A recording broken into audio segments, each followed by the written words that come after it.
terminology that we use. You measure who we are by the faith that we have.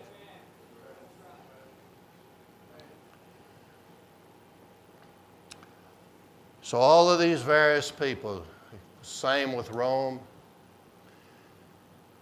Remember that in the times of the Lord that the people spoke Greek. And the Greeks, they had all of those gods and goddesses. This was something everybody was familiar with. And it was a challenge in the early church.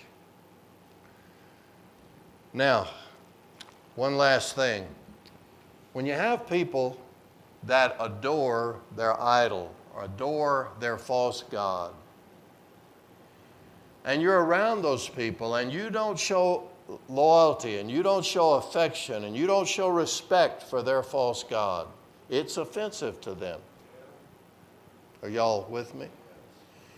If you're in a Buddhist country and you don't have any kind of regard, but you don't know what the proper behavior is around the Buddhist people, or the Buddhist monks or whoever, well, you can easily offend, and that happens all the time.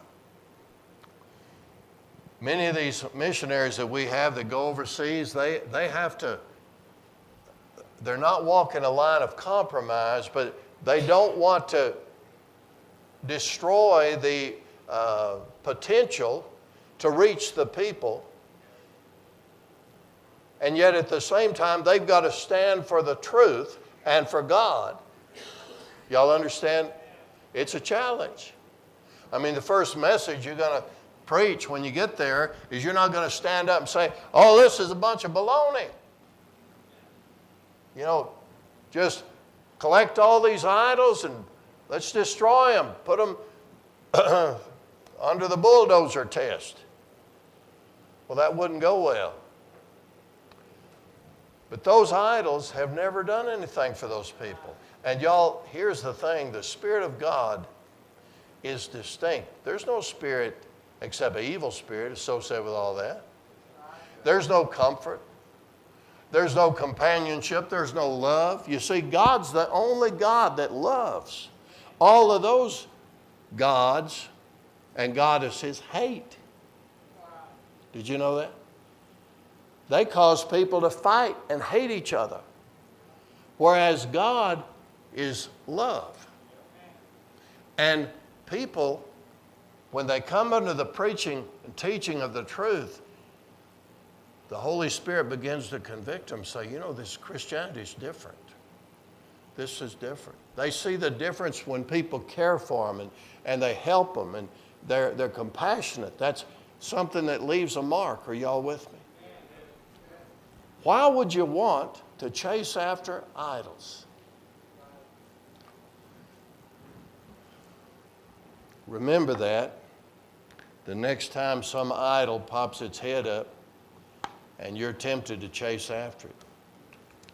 Because there's lots of things out there that could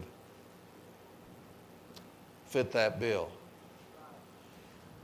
And if I start mentioning things, then it just does it. All the other things get left out. But the Holy Spirit's faithful at mentioning things, isn't it? By the way, sometimes good things can become idols. There's only room for one God. And anything that you make into God in your mind, or that takes God's place in your heart, is no longer good. It's no longer good for you. I hear people a lot of times when you're a preacher, somebody will say, you don't see anything wrong with, and you fill in the blank. Well, it might not be wrong in itself, but if it's separating you from God, it's wrong. You think on that tonight. Idolatry is a big issue, and we've got it all around us today. I just tell you, y'all know anyway, I'm a conservative's conservative. But I don't like all of this stuff, all the emphasis about, I'm for a good economy. I'd rather work than worry.